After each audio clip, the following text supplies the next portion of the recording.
Olá, eu sou a Angel e sejam bem-vindos a esse canal de cortes, relatos, casos criminais, curiosidades, mitologias, lendas, ciências, enfim, um canal eclético.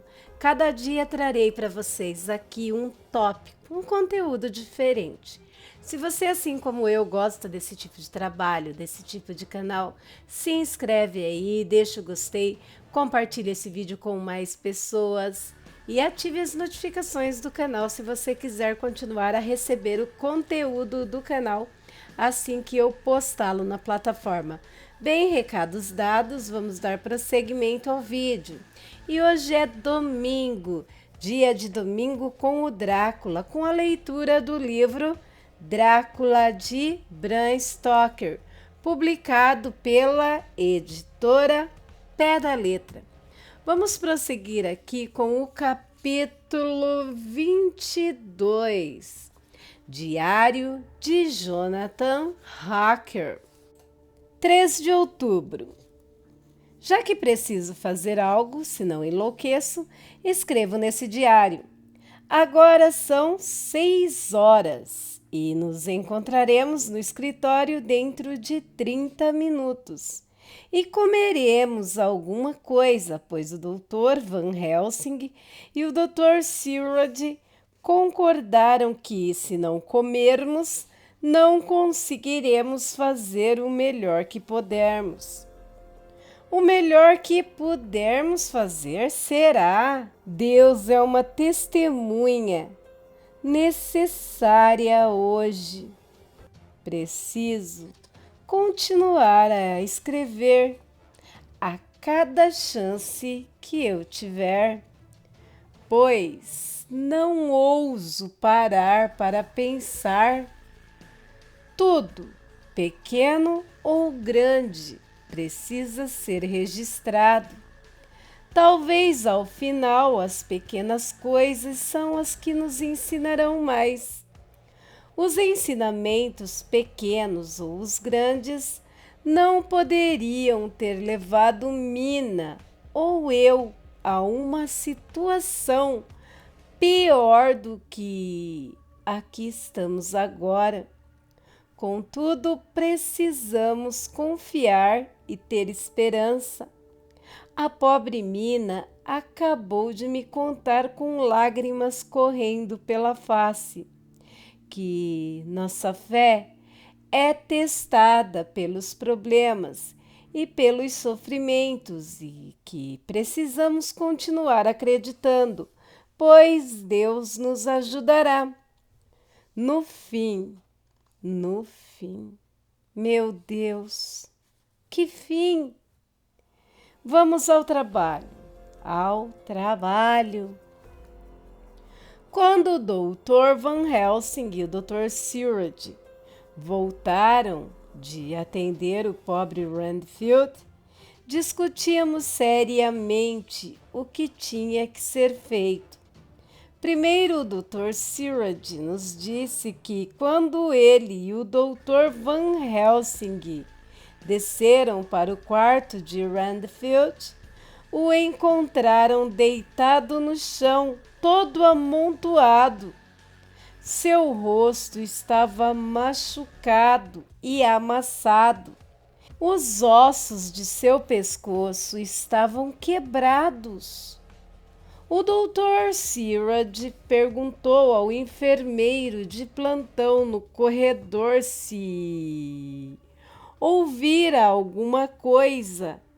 Este disse que estivera sentado e confessou que quase dormira quando ouviu vozes altas vindo do quarto. E então Randfield exclamou várias vezes: Deus, Deus, Deus! Após o que houve, se ouviu um som de queda e, quando o enfermeiro entrou no quarto, o encontrou caído no chão, de bruços, exatamente como os médicos o viram. Van Helsing perguntou se ele ouvira vozes ou uma voz, ao que ele respondeu que não saberia dizer, que de início pareceu que haviam duas. Como não tinha mais ninguém no quarto, só poderia ter ouvido uma. Poderia jurar se pedissem que a palavra Deus fora dita pelo paciente. O Dr. Sirad nos contou, quando estávamos sozinhos, que não quis se aprofundar no assunto. A questão de um inquérito precisava ser considerada e não haveria jeito de contar a verdade, pois ninguém acreditaria. Naquela situação, achava que, com o testemunho do enfermeiro, ele poderia dar uma certidão de óbito por acidente, após o paciente ter caído da cama.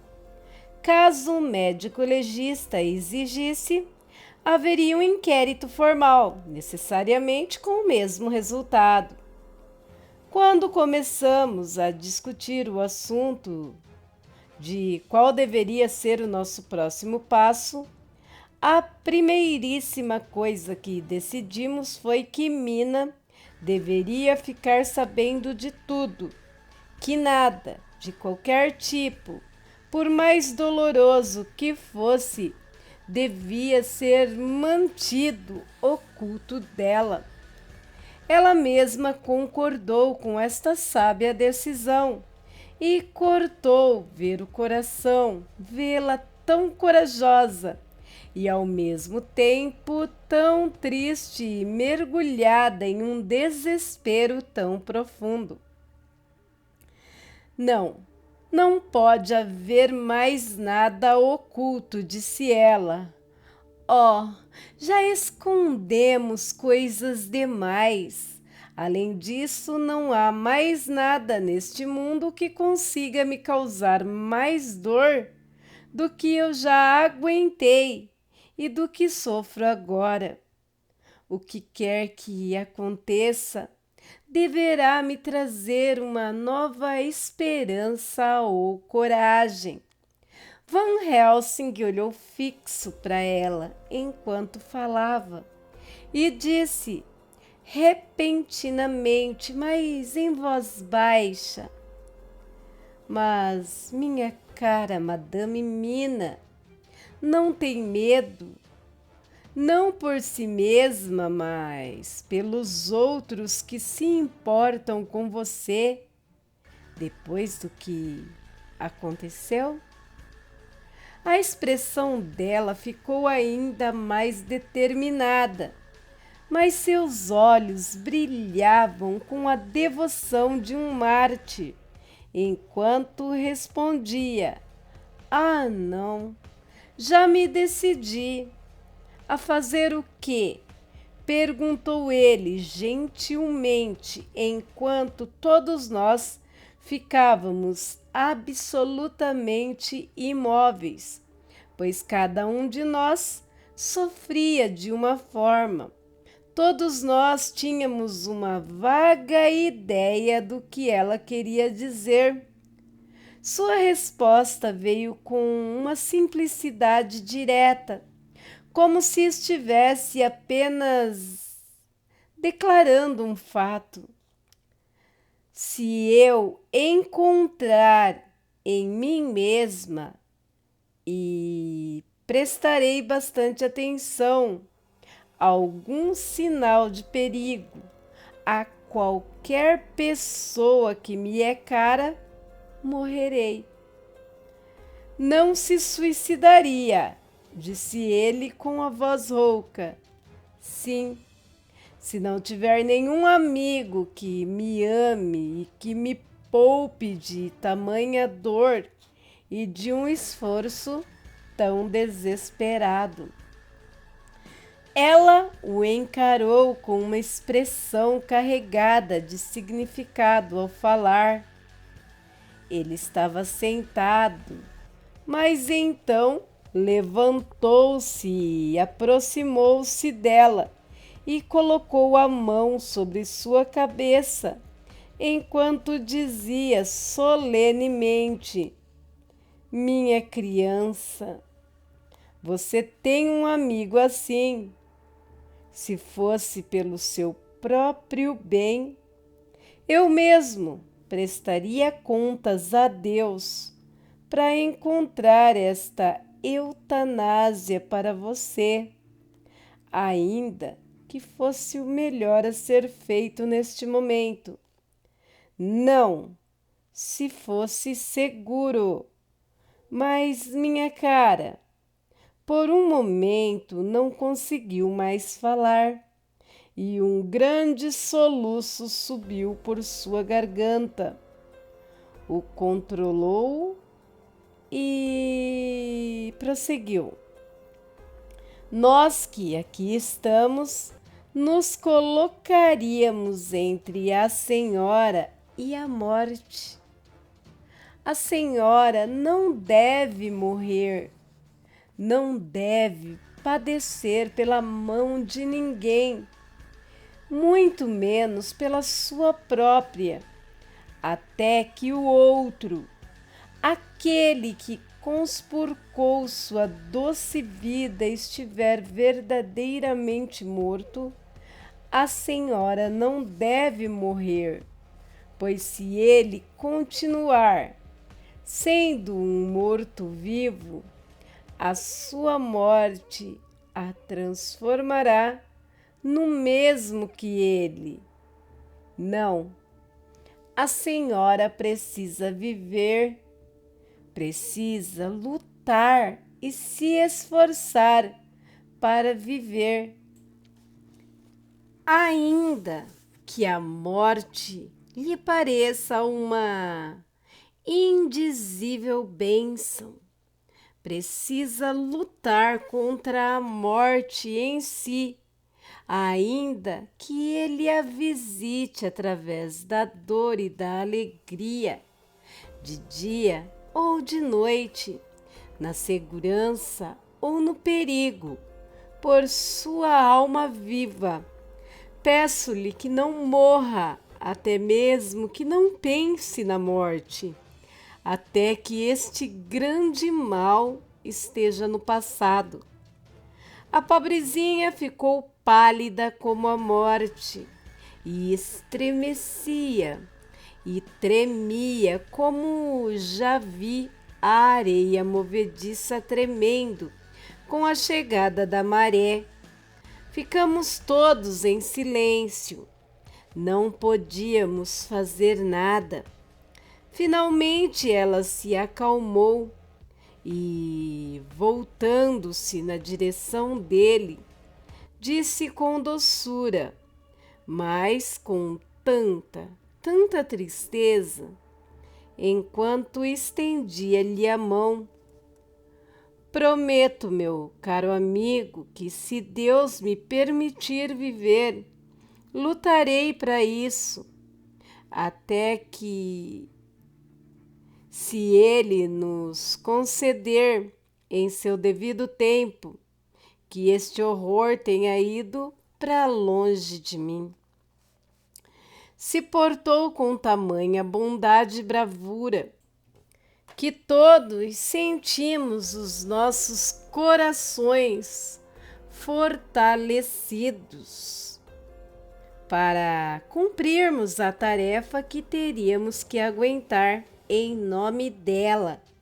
Começamos a debater o que faríamos. Eu disse a ela que lhe daria todos os papéis que estavam no cofre e todos os documentos diários e fonógrafos que usássemos dali em diante, e que ela manteria os registros, e que a palavra feliz pode ser usada em relação a um interesse tão sombrio.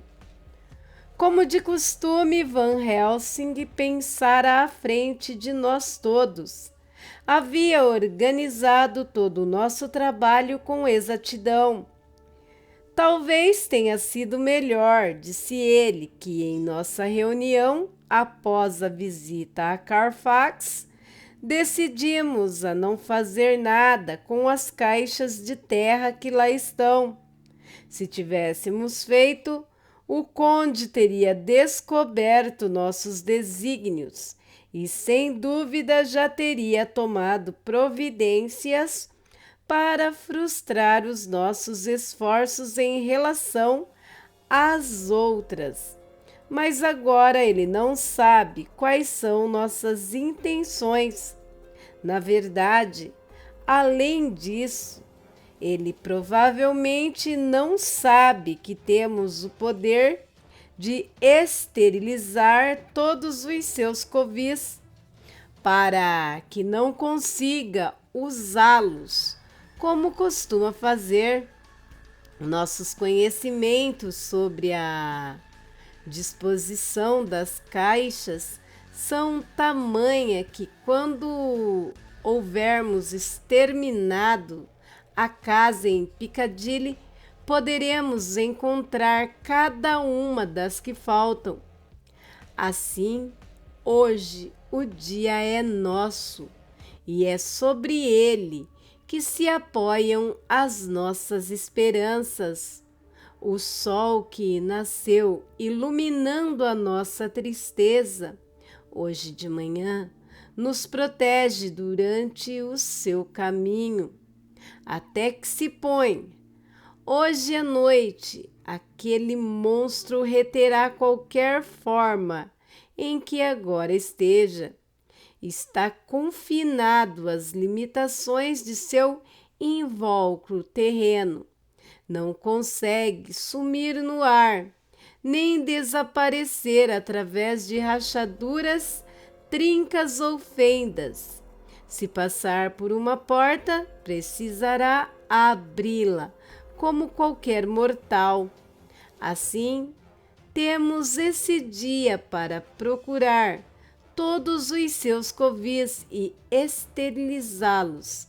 Assim, se ainda não tivermos capturado ou destruído o mesmo, o faremos com que se esconda em algum lugar onde a sua captura e destruição serão com o tempo uma certeza.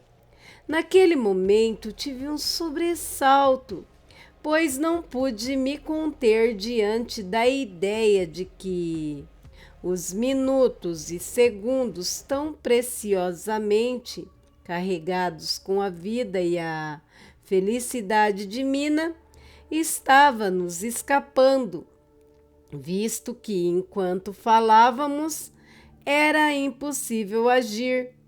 Mas Van Helsing ergueu a mão em aviso. Não, amigo Jonathan, disse, neste caso, o caminho mais rápido para casa é o mais longo, como diz o seu provérbio. Agiremos e com rapidez quando chegar a hora. Mas pense, é mais provável que a chave para essa situação esteja naquela casa em Piccadilly. O conde pode ter comprado muitas casas. Deve ter a escritura de todas elas, assim como as chaves e as outras coisas. Terá no papel no qual escrever. Terá seu talão de cheques. Há muitos pertences que ele precisa manter em algum lugar.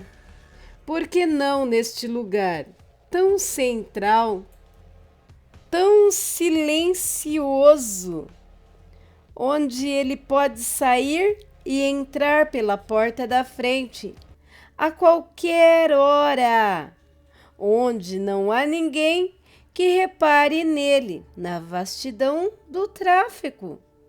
Iremos até lá e revistaremos a casa. E quando soubermos o que ela contém, faremos o que nosso amigo Arthur chama em seu linguajar da caça de tapar a toca e abateremos nossa raposa velha, não é assim? Então vamos imediatamente, exclamei. Estamos desperdiçando tempo, um tempo extremamente precioso. O professor não se mexeu, dizendo apenas: E como entraremos na casa de Piccadilly? De qualquer jeito, gritei. Arrombaremos a porta se necessário. E a sua polícia? Onde estará? E o que diria? Fiquei sem respostas, mas sabia que, se ele quisesse nos atrasar, tinha um bom motivo. Então eu disse num tom de voz mais baixo que consegui: Não espere mais do que o necessário. Tenho certeza de que o Senhor sabe a tortura pela qual estou passando. Ah, minha criança, sei mesmo, e não tenho nenhum desejo de aumentar a sua angústia. Mas pense o que podemos fazer até que a cidade tenha acordado. Este será o nosso momento. Já pensei e pensei, e me parece que o jeito mais simples é o melhor de todos. Queremos entrar na casa, mas não temos chaves, não é verdade? Assenti. Agora suponha que você fosse o dono daquela casa e ainda não conseguisse entrar, mas pensasse como um arrombador, o que faria? Chamaria um chaveiro respeitável e o colocaria para abrir a fechadura para mim. E a sua polícia, ela interferiria? Ah, não!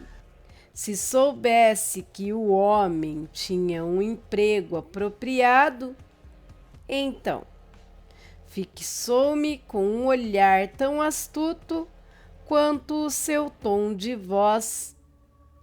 Tudo o que está sujeito à dúvida é a consciência do empregador e a crença da polícia quanto a tal consciência ser boa ou ruim.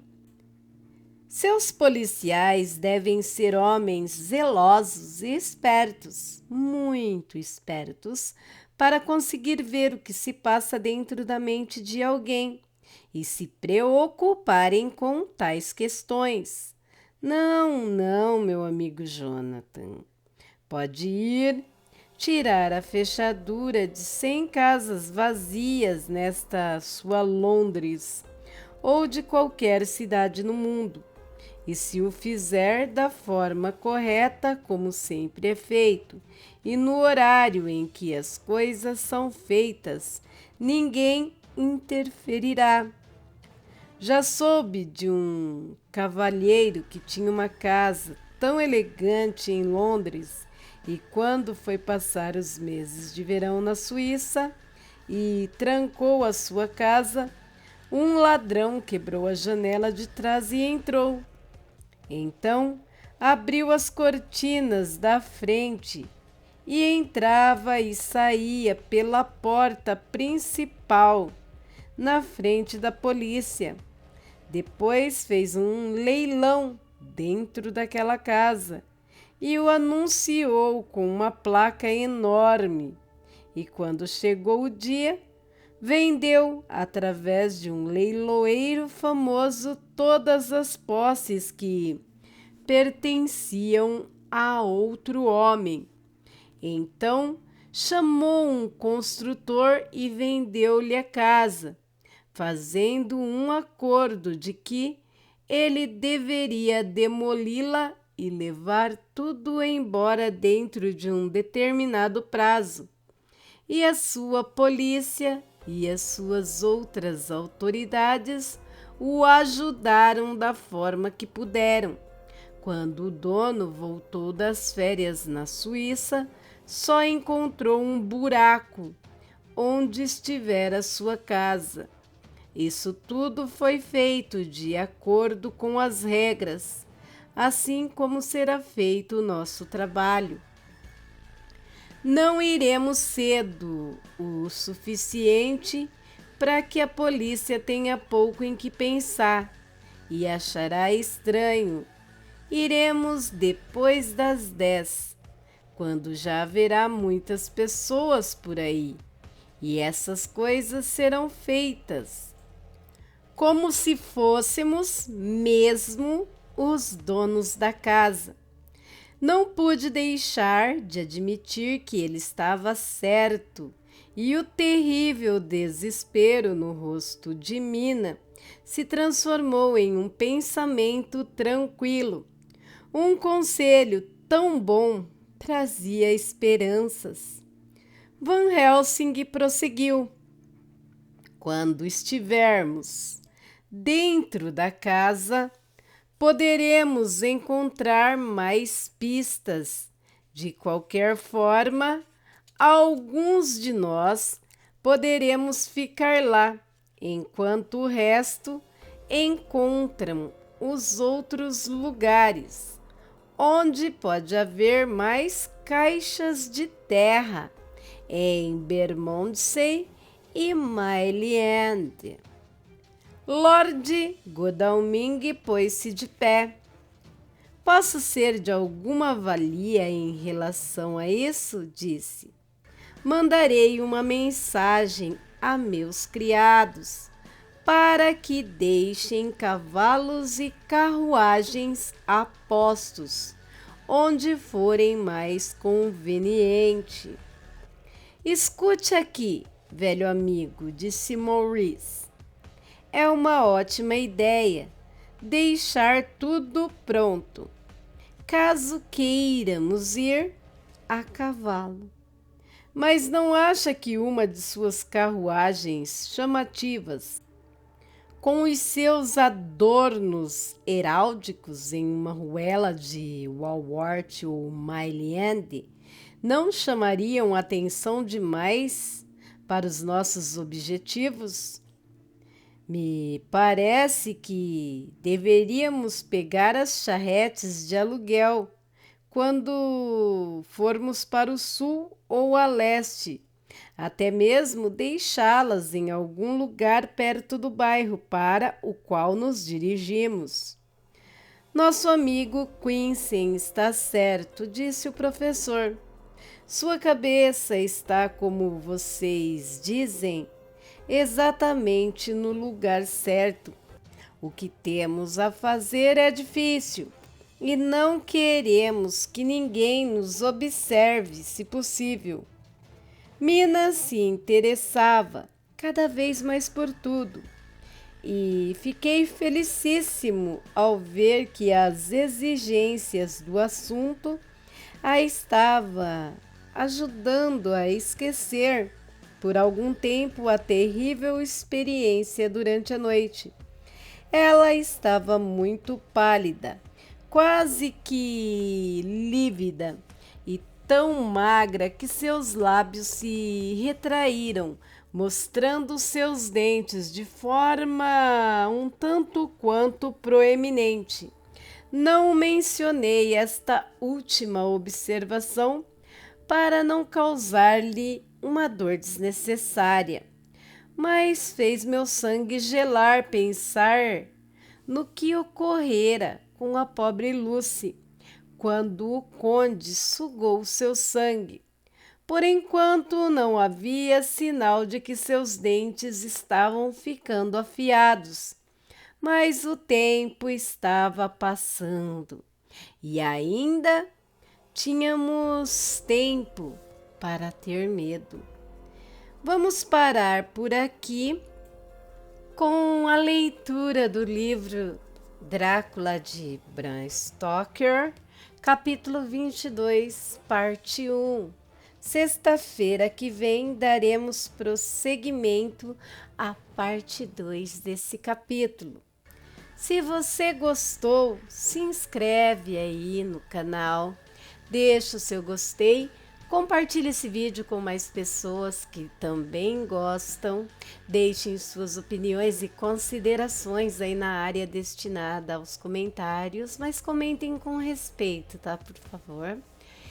E ativem as notificações do canal para receber o conteúdo sempre que eu postá-lo no YouTube. O seu like é muito importante e o seu compartilhamento também, pois ajuda muito o canal. E se você quiser dar um up a mais, vendo que esse canal não é monetizado, você pode estar fazendo isso via Pix e a chave do mesmo estará anexada na descrição desse vídeo. E eu agradeço muito, muito mesmo. Toda ajuda é muito bem-vinda. Bem, meus amigos, por hoje é só. Fiquem com Deus e até o próximo vídeo. Bye!